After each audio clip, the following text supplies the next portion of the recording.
La pregunta de por qué Dios no perdonó a Satanás ha resonado en los pasillos de la indagación teológica durante siglos. Esta cuestión no solo ha intrigado a los estudiosos de la religión, sino también a los fieles que buscan entender la naturaleza de la justicia divina. Es una pregunta que toca el corazón de nuestra comprensión de la naturaleza de Dios, su amor ilimitado, su justicia inquebrantable y su capacidad de perdón. La idea de un Dios que es infinitamente amoroso y misericordioso parece estar en conflicto con la noción de un ser que no puede perdonar a una de sus propias creaciones. En la tradición cristiana, la historia de la rebelión de Satanás y su expulsión final del cielo sirve como una poderosa ilustración de las complejidades del perdón divino. Esta narrativa no solo es un relato de la caída de un ángel, sino también una lección sobre las consecuencias de desafiar la autoridad divina. Es una historia que nos invita a lidiar con las profundas implicaciones del libre albedrío, la naturaleza del pecado y las consecuencias eternas de nuestras decisiones. Nos hace reflexionar sobre cómo nuestras elecciones pueden tener repercusiones que van más allá de nuestra comprensión inmediata. En el corazón de este enigma teológico se encuentra el concepto del pecado imperdonable. Este concepto ha sido objeto de debate y análisis durante siglos y sigue siendo un tema de gran interés y controversia. Este pecado, a menudo referido como la blasfemia contra el Espíritu Santo, no es simplemente una transgresión contra un conjunto de reglas, sino un rechazo fundamental de la gracia y la misericordia de Dios. Es un acto de rebeldía que va más allá de la desobediencia ordinaria. Es un alejamiento consciente y deliberado de la posibilidad de redención. Este tipo de rechazo no es un error momentáneo, sino una decisión firme y persistente de apartarse de la luz divina. Para comprender por qué las acciones de Satanás lo colocaron fuera del alcance del perdón de Dios, primero debemos profundizar en la naturaleza de su rebelión. La rebelión de Satanás no fue un acto impulsivo, sino una decisión calculada y premeditada. La caída en desgracia de Satanás no fue consecuencia de un solo paso en falso o un momento de debilidad. Fue el resultado de una serie de acciones deliberadas que culminaron en su expulsión del cielo. Fue un acto de rebelión calculado y deliberado, nacido del orgullo y la sed de poder. Satanás no solo desobedeció a Dios, sino que también buscó usurpar su autoridad y establecer su propio dominio. Este no fue el caso de un alma descarriada que busca perdón y restauración. Satanás no mostró arrepentimiento ni deseo de reconciliación con Dios. Fue una declaración de independencia, una negativa desafiante a someterse a la voluntad del Creador. En lugar de buscar el perdón, Satanás eligió un camino de oposición y desafío continuo. La historia de Satanás nos recuerda que el perdón divino está siempre disponible para aquellos que lo buscan sinceramente. Sin embargo, también nos enseña que el rechazo deliberado y persistente de la gracia de Dios puede llevar a consecuencias irrevocables. Al final, la impasse entre Dios y Satanás no es solo una cuestión de justicia divina, sino también una lección sobre la importancia del libre albedrío y las elecciones que hacemos. Nos invita a reflexionar sobre nuestra propia relación con lo divino y a considerar las implicaciones eternas de nuestras decisiones. Antes de su caída, Satanás, conocido entonces como Lucifer, era un ángel de luz, radiante y glorioso, que ocupaba un lugar de alto honor en la jerarquía celestial. Su presencia era una manifestación de la perfección divina, y su voz resonaba con la melodía de los cielos. Estaba dotado de belleza, inteligencia y poder, dones otorgados por su Creador. Su sabiduría era incomparable, y su esplendor inigualable. Los otros ángeles lo miraban con admiración y respeto, reconociendo su posición privilegiada. Sin embargo, en lo profundo de su ser, una semilla de orgullo comenzó a echar raíces. Este orgullo, inicialmente imperceptible, empezó a crecer lentamente, alimentado por la admiración que recibía de sus compañeros celestiales. Lucifer, cegado por su propio esplendor, llegó a creer que era merecedor de la misma adoración y veneración que el propio Dios. Su reflejo en los ríos cristalinos del paraíso le recordaba constantemente su magnificencia y comenzó a cuestionar por qué debía someterse a una autoridad superior. Este orgullo creciente se agravó, distorsionando la percepción de Lucifer sobre sí mismo y su lugar en el orden cósmico. Empezó a ver su posición no como un honor, sino como una limitación impuesta injustamente. Comenzó a resentir su posición subordinada, viendo la autoridad de Dios no como una fuente de amor y guía, sino como un obstáculo para sus propias ambiciones.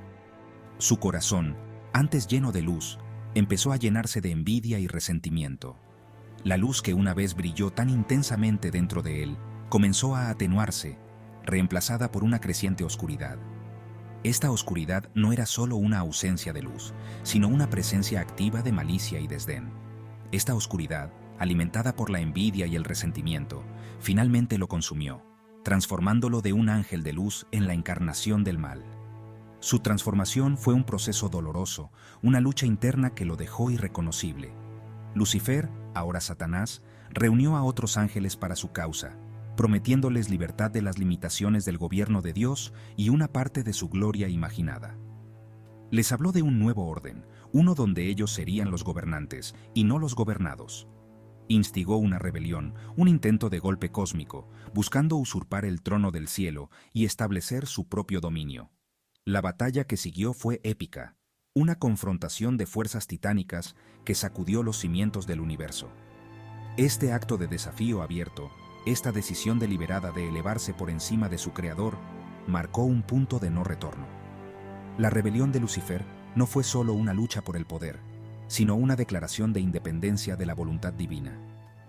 Fue un rechazo no solo a la autoridad de Dios, sino a los mismos principios de amor, bondad y desinterés sobre los que se fundó el universo. Al final, Lucifer y sus seguidores fueron expulsados del cielo, cayendo en el abismo, donde su luz se extinguió por completo y la oscuridad se convirtió en su nuevo reino. Para comprender la gravedad de las acciones de Satanás y por qué lo colocaron fuera del alcance del perdón divino, primero debemos comprender la naturaleza del perdón mismo. En la fe cristiana, el perdón no es simplemente una transacción legal, una limpieza de la pizarra. Es, en esencia, un acto transformador de amor y misericordia, una invitación a la reconciliación y la restauración. El perdón de Dios es ilimitado. Se ofrece gratuitamente a todos los que se arrepienten genuinamente de sus pecados y se vuelven a Él. No es una recompensa por el buen comportamiento, sino un regalo de la gracia que se extiende incluso a aquellos que han cometido los actos más atroces. Sin embargo, esta misericordia divina no es un cheque en blanco. El verdadero perdón requiere un cambio fundamental de corazón por parte del pecador, un reconocimiento de la maldad, un remordimiento sincero por el daño causado y la voluntad de abrazar un camino diferente. Este elemento esencial del arrepentimiento es lo que separa a aquellos que son perdonados de aquellos que permanecen perdidos en sus transgresiones. El perdón de Dios no es un acto pasivo, requiere la participación activa del pecador. Es una calle de doble sentido, un puente construido sobre los cimientos del remordimiento, la humildad y el deseo de reconciliación. El arrepentimiento es la puerta por la que fluye el perdón de Dios, el puente que cruza el abismo entre el pecado y la redención. Es un acto de valentía y humildad. Es el reconocimiento de la propia fragilidad, una aceptación de nuestras limitaciones y errores, el reconocimiento del daño causado por las propias acciones y la voluntad de enmendar esos errores, y el deseo sincero de alejarse de la oscuridad y abrazar la luz. Este deseo no es superficial. Este alejamiento, sin embargo, no es simplemente un cambio en el comportamiento. Es una transformación profunda, es un cambio fundamental en el corazón, una renovación del espíritu, una renuncia al orgullo y la voluntad propia en favor de la humildad y la sumisión a la voluntad de Dios. Es un acto de entrega total. Aquí radica el quid de la situación de Satanás. Su historia es una advertencia. Su rebelión no fue un lapso momentáneo de juicio, sino una decisión consciente, sino un acto deliberado de desafío alimentado por un orgullo inquebrantable. Este orgullo no era pasajero. Este orgullo, la raíz misma de su caída, se arraigó profundamente en su ser. Se convirtió en una barrera impenetrable para el arrepentimiento. Era una muralla que él mismo había construido. Para arrepentirse, Satanás tendría que reconocer la superioridad del Dios que había tratado de derrocar, un acto que requeriría una humildad que él no poseía, confesar el error de sus caminos, admitir su equivocación ante el universo y renunciar al mismo poder que tan desesperadamente anhelaba. Este poder era su obsesión, esto, para un ser consumido por el orgullo, era una imposibilidad. No podía concebir la idea de someterse. Satanás había construido toda su identidad en torno a su rebelión. Su desafío era su esencia. Su desafío se convirtió en la piedra angular de su ser. Era la base sobre la que se erigía su existencia. Arrepentirse significaría desmantelar los mismos cimientos de su existencia. Reconocer su propia inferioridad, algo que su orgullo no le permitía, y entregar el poder que tan despiadadamente había perseguido. Este poder era su razón de ser, y renunciar a él era inimaginable. La historia de Satanás nos enseña que el orgullo puede ser una prisión, una barrera que nos impide encontrar la redención y la paz. ¿Este video realmente te hizo reflexionar sobre la naturaleza del perdón y el libre albedrío? ¿Qué opinas tú? ¿Es justa la condena de Satanás?